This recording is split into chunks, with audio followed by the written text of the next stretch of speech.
periodo temporal estamos parados desde otro lugar. Estamos parados desde el lugar. Estamos parados desde el lugar de la religión, o sea, todos estos pensadores lo que están tratando es o de evangelizar o de explicar, ¿no? Pero los problemas que surgen son problemas filosóficos. ¿Por qué? Porque el mismo Platón había planteado, por ejemplo, qué es este problema del bien y del mal, el problema de la libertad, el problema del destino, esta estructura de la realidad, este Dios creador, cómo crea y cómo se imprimen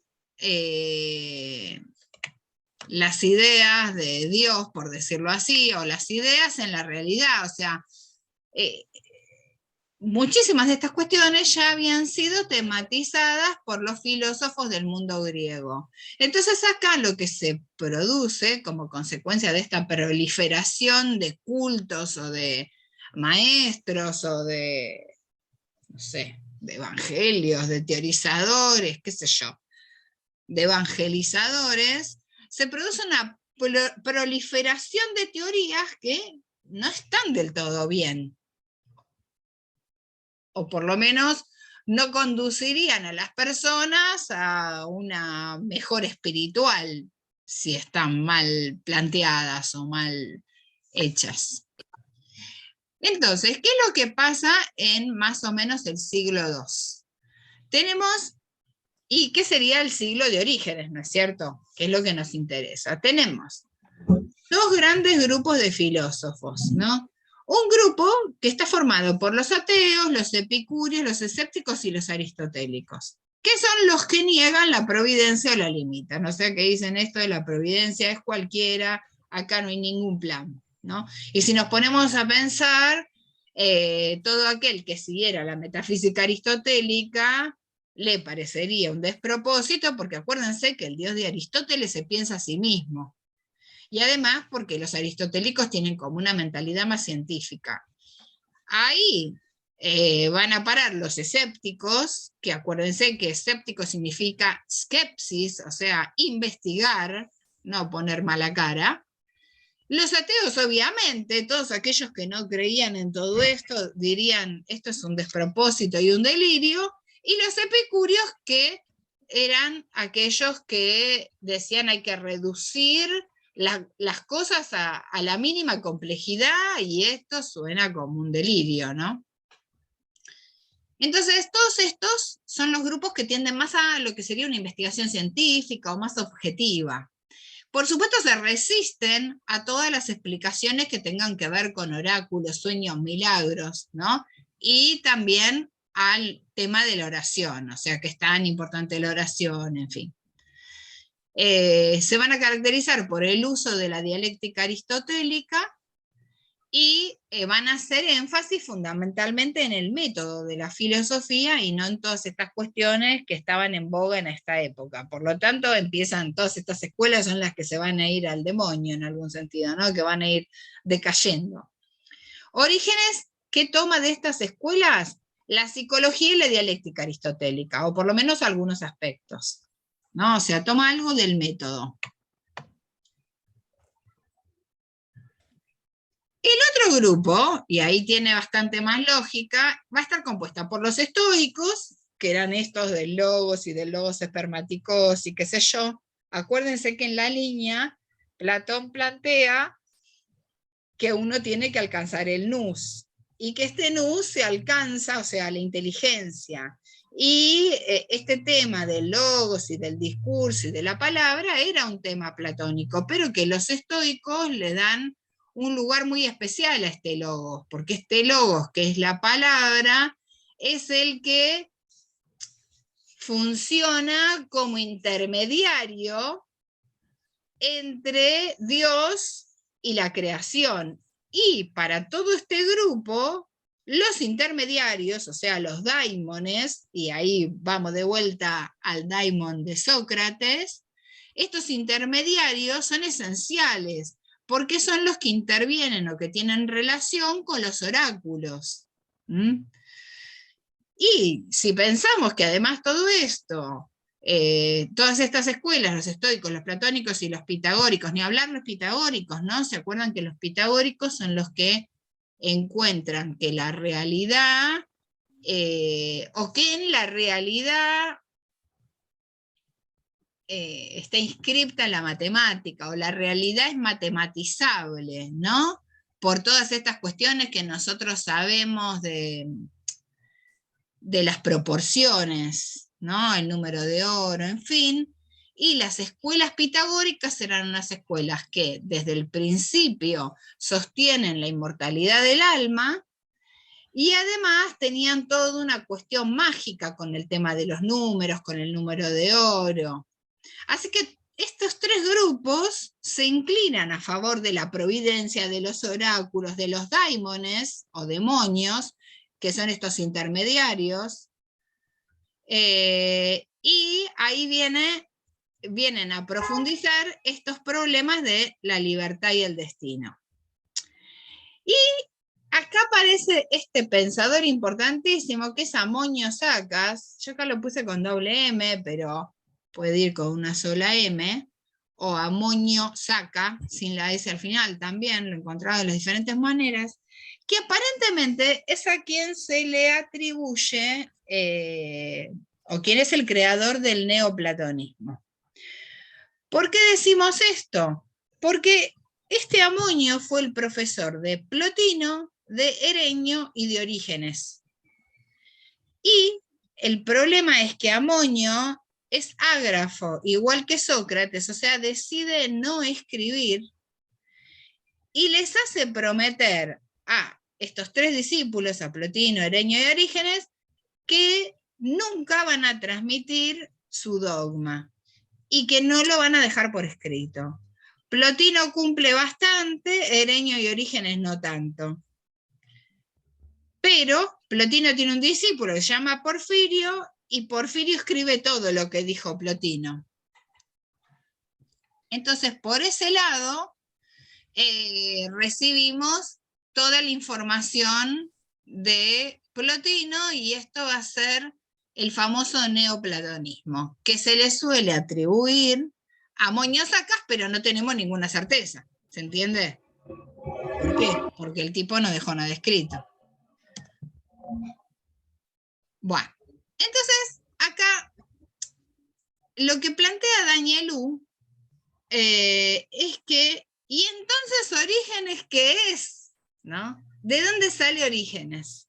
Y va a plantear tres hipótesis.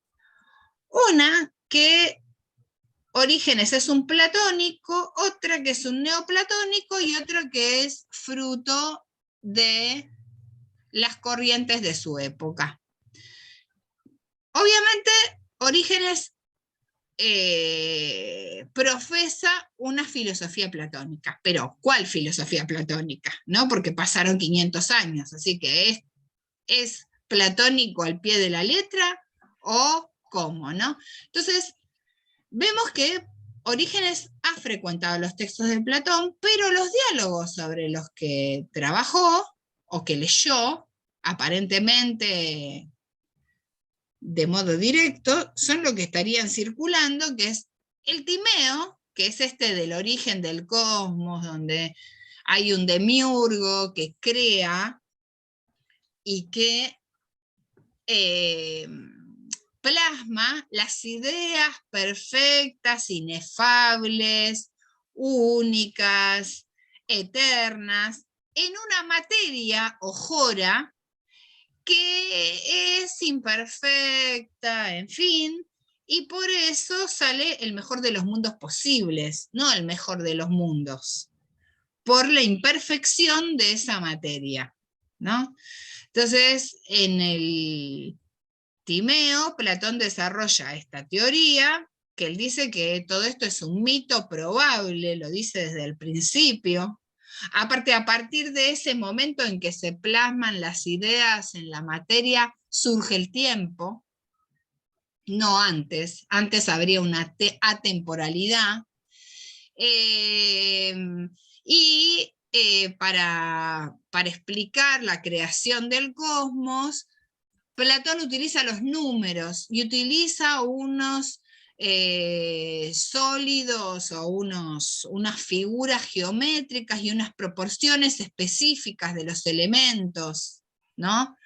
Es un diálogo muy interesante, bastante extraño, pero es un diálogo platónico que obviamente en el medioevo, fíjense que en la escuela de Atenas, en el cuadro de la escuela de Atenas, Platón tiene bajo el brazo el Timeo. Y se apoya también Orígenes en el Fedro, que es donde está el mito del carro alado. Se apoyan leyes, que son estos textos que les leí hace un ratito de la providencia y de todas estas cuestiones, de la existencia del alma, de los dioses, de que los dioses se ocupan de nosotros hasta en el más mínimo detalle, en fin, especialmente en el libro 10, ¿no? En uno de los últimos libros de leyes. Y las cartas, que acuérdense que en carta séptima es donde Platón plantea este tema de la no transmisión del conocimiento por escrito. Y en el Fedro también, en el mito de Teut, ¿no? O sea, de la desventaja de la escritura. Orígenes tampoco ignora a Aristóteles ni a Crisipo. Y van a aparecer algunos elementos no platónicos en sus escritos, como algún tipo de vocabulario estoico o estas cuestiones de la dialéctica aristotélica respecto de la estructura, ¿no es cierto? La hipótesis 2 es que algunos ven a Orígenes como un neoplatónico. Pero el problema es que los datos que tenemos para ubicar a Orígenes como neoplatónico vienen por Porfirio. Y por la relación que Orígenes, Plotino y Erenio tenían con este Amonio Sacas, que es el fundador de la escuela, pero el problema extra que hay acá es que, o sea, esto que ya dijimos, que Amonio Sacas es ágrafo, entonces no se sabe en realidad qué dijo Amonio Sacas. Después hay algunas referencias que hace Porfirio a una supuesta reunión de Plotino con Orígenes, en donde hay ciertas irregularidades que nos llaman la atención y que nos impiden decir esto tiene que haber pasado a ciencia cierta. O sea, hay una hipótesis de que podría estar hablando de otro Orígenes, ¿sí? Pero bueno, consideramos que estos son como los dos genios del final de, tanto Plotino como Orígenes, del final del helenismo, ¿no?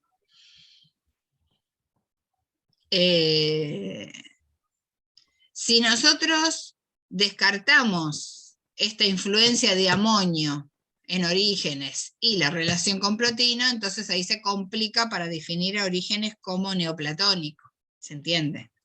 Igual a mí me parece que la relación con Amonio tiene que haber existido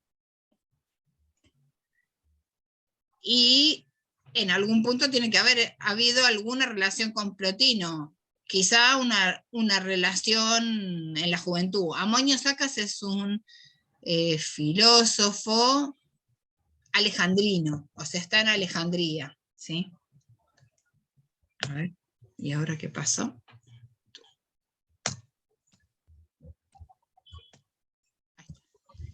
Bueno, entonces, la hipótesis 3 que sostiene Danielou, o sea, la hipótesis 1 es que es un platónico y que, que lo podemos aseverar por algunos rasgos en su escritura. La hipótesis 2 es que es un neoplatónico, y la hipótesis 3 es que tiene un poco de influencias del neoplatonismo, un poco de influencias de la época, pero que tiene fuertes influencias de este grupo de personajes o de filósofos que se llaman Numenio, Cronio, Apolófanes, Longino, Moderato, que están todos instruidos en doctrinas pitagóricas. Si falta algún acento, mil disculpas, ahí acabo de ver uno. y algunos errores, porque no sé qué le pasó, se desconfiguró la computadora y no tengo la menor idea de dónde quedó el acento y me volví loca en el PowerPoint. Bueno, hay por un lado un contacto personal con parte de la obra de Platón, esto ya lo sabemos. Tenemos una hipotética enseñanza oral de Amoño-Sacas. ¿Y qué cosas enseñan los discípulos? Orígenes, a experimentar todos los sistemas sin subordinarse a ninguno y conservar de cada uno lo que pareciera merecerlo. Sabemos también que rechaza todos los sistemas ateos, en especial los de Epicuro. O sea, si tomó algo, no es de Epicuro ni de los ateos porque los rechaza. Entonces acá viene el grupo de los filósofos que influyen en este siglo y que pueden haber influido fuertemente en el pensamiento de Orígenes y que forman parte de este mundo cultural, ¿no? Entonces tenemos Severo, Cronio, Numenio, que son judíos, pitagóricos, platónicos, son difíciles de separar, especialmente las de Numenio. Las ideas de Numenio son difíciles de separar de las de Amonio. Cayo, Ático, Apolo, Fanas, Longinio, Moderato, Nicóstrato y Nicómaco, todos ellos, la mayoría, más bien pitagóricos. Que además tenemos toda esta cuestión de la magia, de el alma inmortal, de la magia en los números, ¿no es cierto? Entre los peripatéticos, o sea, los aristotélicos, están Aspacio, Alejandro de Afrodisias, que va a ser el famoso Alejandro comentador de Aristóteles, y Adrasto. Lucena de Samotracia es un personaje que nos va a transmitir la información de todos los filósofos de su época, ¿no? Nos cuenta en una obra que nos llega y que aparentemente es un literato y que escribe algunas comedias, pero es el que nos transmite la información de los filósofos de su época. Estaría en un grupo junto con Apuleyo, Plutarco, Máximo de Tiro, Celso, acá está Celso, que este Celso es tan atacado por Orígenes, porque es muy ateo, e incluso llega a decir que la Virgen María no era ni virgen ni nada, había sido mancebada por un soldado romano y de ahí había nacido Jesús y que todo era un cuento chino más o menos, ¿no? Y Apolonio de Tiara. Después tenemos este grupo, otra vez Cayo, Albino, Ático, Máximo de Tiro, Numenio y Celso, que también, ahí Máximo de Tiro y Numenio pertenecen a lo que vamos a llamar el platonismo medio, y Queremón y Cornuto, que pertenecen a los estoicos. Las escuelas, entonces. Los aristotélicos, el método es el dialéctico, objetividad e investigación científica. Los escépticos, también esta disciplina de investigación, de espíritu científico. Los cínicos van a estar en contra de los dogmatismos, a favor de la sabiduría en general como arte de vivir, de la libertad y de la autarquía, ¿no? Así que imagínense que la providencia también les molesta, ¿no? Epicúreos es la doctrina del sentido común, bueno, enemiga de las complicaciones, esto que ya les dije, totalmente orientada a la sabiduría práctica y desdeña la paideia, que en el fondo en algún sentido los cínicos también. Los estoicos, la transmisión que recibimos es de Luciano, que dice que son personajes graves, pelados, con barba larga, y que están convencidos de la excelencia del sabio. Acuérdense que esta cuestión de la excelencia del sabio viene por dos lados, viene por Sócrates y por los diálogos platónicos, pero también por la metafísica aristotélica. Son apasionados de la providencia, se interesan por los oráculos, las curaciones milagrosas, las visiones, los demonios, y interpretan los mitos viendo en ellos símbolos.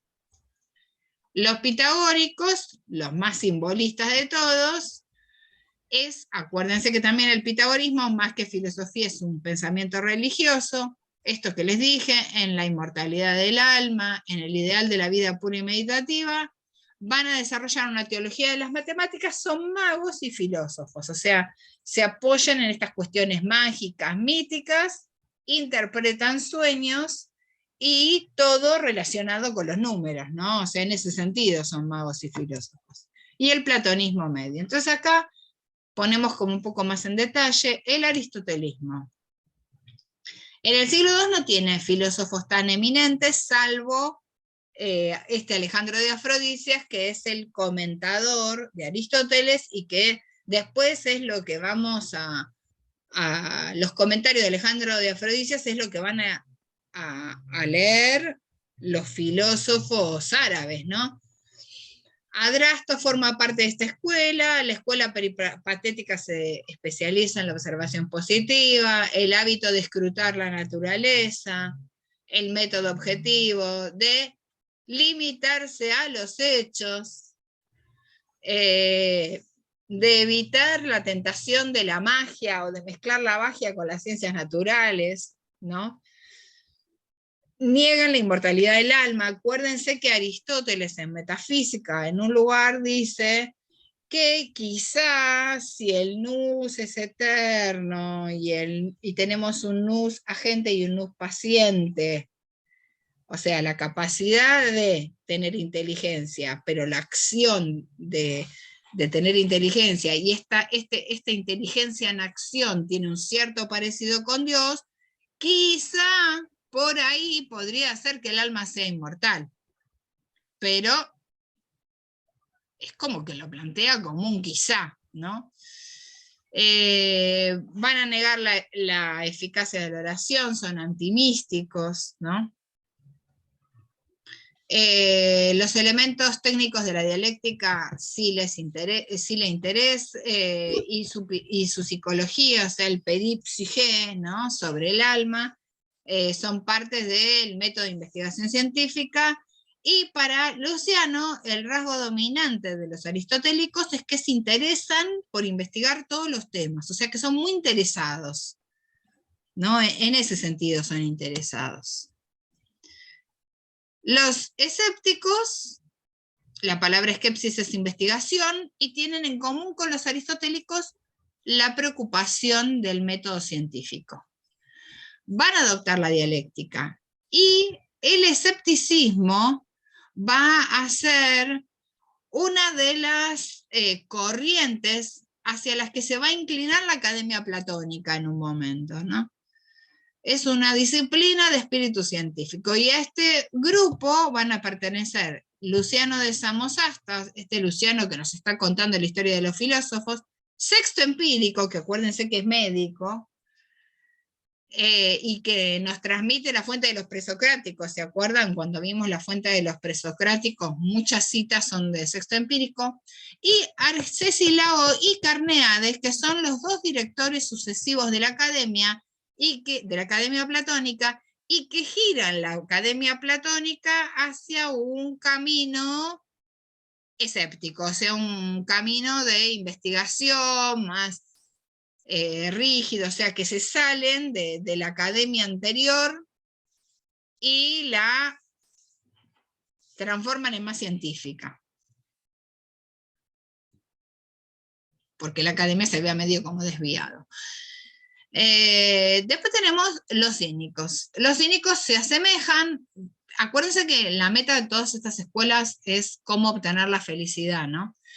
Y una de las consecuencias del pensamiento platónico había sido cierta rigurosidad, no porque Platón fuera extremadamente riguroso, sino porque las costumbres hasta ahí eran tremendamente disipadas, ¿no?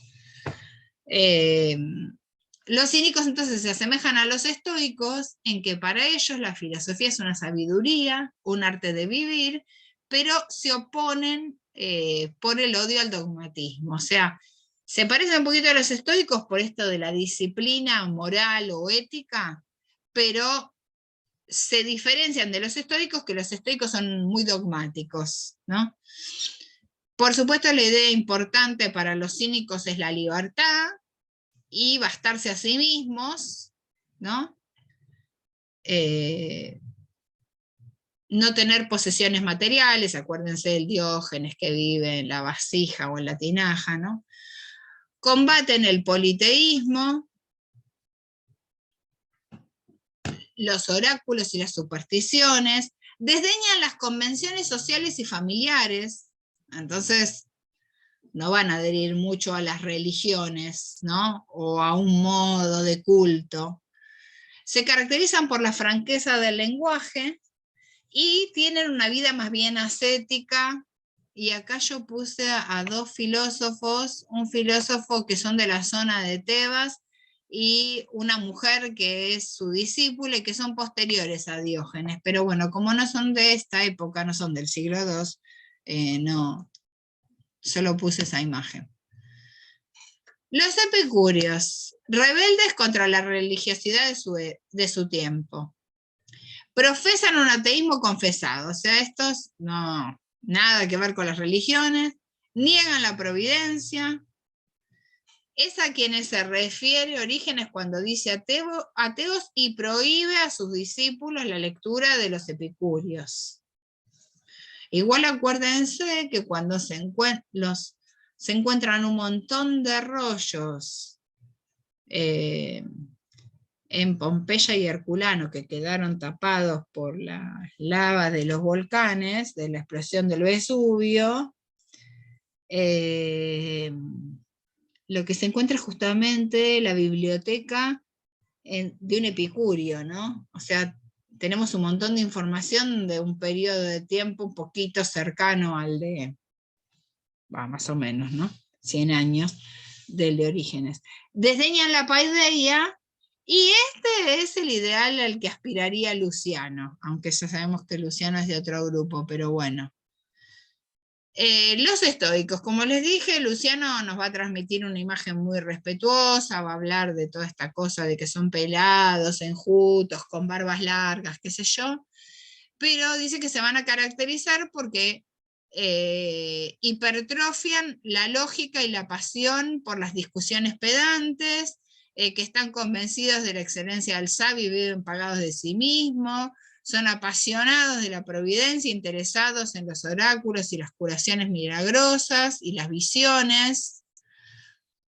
Parte del vocabulario estoico es esto del hegemonicón, la catalepsis y la apatheia o la impasibilidad, ¿no es cierto? Los estoicos van a ser los primeros entre los griegos que interpretan los mitos viendo símbolos, van a insistir en la inmanencia de Dios, y vamos a tener estos dos, Cornuto y Queremón, que son los representantes. Queremón es un escriba egipcio que termina siendo preceptor de Nerón, ¿no? Y van a ser los representantes más característicos de esta época.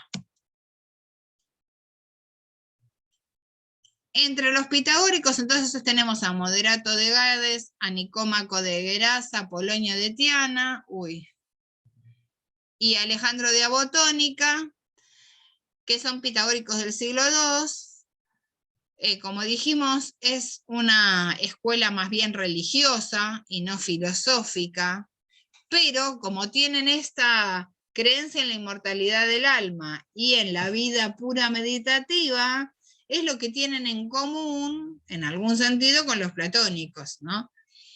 O con estos platónicos medios. Estudian astrología, son magos, son filósofos, interpretan los sueños, bueno, tienen esta doctrina de la transmigración de las almas, los símbolos. Yo acá puse en esta ficha esta imagen del pentáculo, que viene de ahí, ¿no? Que después acuérdense que se va a transformar en todas las películas de terror en un signo de que te están haciendo un maleficio, ¿no? Si encontrás un pentáculo abajo de tu cama, estás en problemas. En fin, son hombres muy piadosos, y acá Lucrecio nos cuenta que están vestidos de lino blanco, con cabellos largos y vidas recoletas, meditativas. Si nos fijamos, es como que la mayoría tienen esto que les decía yo, esta cuestión de la búsqueda de la felicidad, pero como a través de ciertas pautas de conducta, en fin. Y entonces llegamos a los representantes del platonismo medio. El platonismo medio ampliamente se desarrolla desde el siglo IV, o sea, de la muerte de Platón, antes de Cristo, a el 2 después de Cristo, ¿no? Entonces, Daniel Hu hace como un repaso medio rápido para que entendamos. Después de la muerte de Platón, los máximos jefes de la academia, después de Speusipo, que aparte giró la academia hacia el tema de los números, van a ser Xenócrates y Crates. Estos Xenócrates y Crates lo que hacen es imitar la obra de Platón y la presentan de forma sistemática. Y arman como un sistema más bien rígido y dogmático, ¿sí? Si ustedes se fijan en la línea de tiempo que yo les mandé y que creo que está en el aula virtual, pero si no está en el blog, ahí se ve bien la sucesión. Yo traté de buscar en esa línea de tiempo la sucesión de quienes fueron los diferentes directores de la academia, ¿no? Entonces primero Speusipo, después Xenócrates, Crates, ¿no? Y con Arcesilao y con Carneades se da lo que se llama la nueva academia, que se salen un poco de esta rigidez en la que había entrado la academia, de ser tan sistemática, tan rígida y tan dogmática, ponen énfasis en la esquepsis, por eso es que se dice que estos son escépticos, ponen énfasis en el problema de la libertad y subrayan la imposibilidad del saber teórico o de la ciencia, porque no hay criterio de verdad, lo cual esto no sería muy platónico, ¿no? Y entonces en estas cuestiones es que vemos esta inclinación al escepticismo. Después está Clitómaco, que va a suceder a Carnéades, Filón de Larisa, que va a suceder a Clitómaco, y Antíoco va a suceder a Filón. Y entonces aquí estamos en el siglo II, que aparece este Antíoco de Ascalona, que va a ser el que sucede a Filón, y que rompe con Filón, ¿no? Este platonismo está impregnado de piedad pitagórica, al punto de que algunos de los platónicos son pitagóricos y judíos, como dijimos hace un rato, o sea, está muy mezclado con la religión, que van a ser Numenio y Apolonio, ¿no? Pero si ustedes se acuerdan, Platón pone un montón de pitagorismo en sus teorías. Entonces el representante va a ser Antíoco de Ascalonia, y bajo la dirección de Antíoco se fundamenta esto, la vida moral en el conocimiento. O sea, que esto también es platónico. ¿Por qué? Porque Platón había dicho, o Sócrates, que la ignorancia era lo que hacía a la gente actuar mal. O sea, ahí viene la conexión de ética con conocimiento, ¿no es cierto? Que si la persona supiera que su acción moral lo está llevando al mal y a la infelicidad, no lo haría. Que lo que pasa que, no sé, qué sé yo, ponele robar, está bien porque vos crees que te va a producir un beneficio, ¿no? Diría Platón. Pero el error es que no te produce un beneficio, le produce un mal a tu alma. De ahí viene la conexión de el conocimiento con la vida moral. Se ponen más dogmáticos, entonces se acercan más a los estoicos. Dogma sería tener un grupo, una estructura de reglas más estrictas a las que apegarse, ¿no? En ese sentido se está hablando de dogma, ¿sí? Estos empiezan a insistir en la providencia, estructuran la unidad del sistema providencialista contra los ateos, toman la idea de Dios, la cosmogonía y las doctrinas del Timeo, por lo que podemos decir que en el sistema es platónico, pero le agregan elementos de la lógica y de la psicología de Aristóteles, la moral de la Estoa y la escatología pitagórica. O sea, hacen como un cóctel, ¿no? El objetivo es esto de darle un sentido a la vida, de esto de que les insisto, de la búsqueda de la felicidad, pero no tanto de buscar la verdad o de buscar la verdad desde el punto de vista del conocimiento. Es un platonismo místico, diferente del platonismo dialéctico, que era el sostenido por Carnéades, y el platonismo va a ser de aquí hasta el final de la antigüedad un movimiento más bien religioso.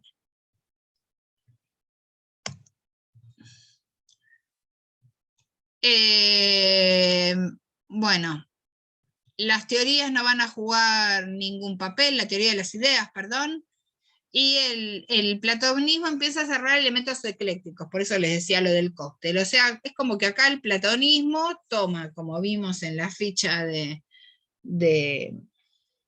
helenismo, elementos de todos lados, ¿sí? Y entonces, según sea quien sea el director de la escuela, van a ser más o menos eclécticos, ¿no? Bueno, acá Albino, hay 2 o 3 que vamos a nombrar, Plutarco, Numenio y Albino, por eso los puse. Van a ser o más eclécticos o más místicos según resulte, ¿sí? Máximo de tiro. Bueno, Plutarco abandona también la teoría de las ideas. Fíjense que la mayoría abandonan la teoría de las ideas, porque en realidad la teoría de las ideas la abandona el mismo Platón en sus últimos diálogos. Y estas personas lo que leen son los últimos diálogos, ¿no? Pero insisten en la trascendencia de Dios y afirman su acción en el mundo y el tema de la providencia, porque están todos leyendo leyes, ¿sí? El propósito de Dios es curar, no castigar, conocer el alma del individuo y darle tiempo para corregirse. De gran importancia va a ser estos intermediarios, y entonces hay toda una demonología, hay una teología del logos, interés en los oráculos, en fin, estas cuestiones que ya habíamos dicho. Numenio vive en la segunda mitad del siglo II, en Apamea de Siria. Uy, nos queda un minuto, no, se nos va a desenchufar. ¿Quieren desconectar si nos volvemos a conectar? Así no se pierden nada. Bueno. Dale. Finalizar.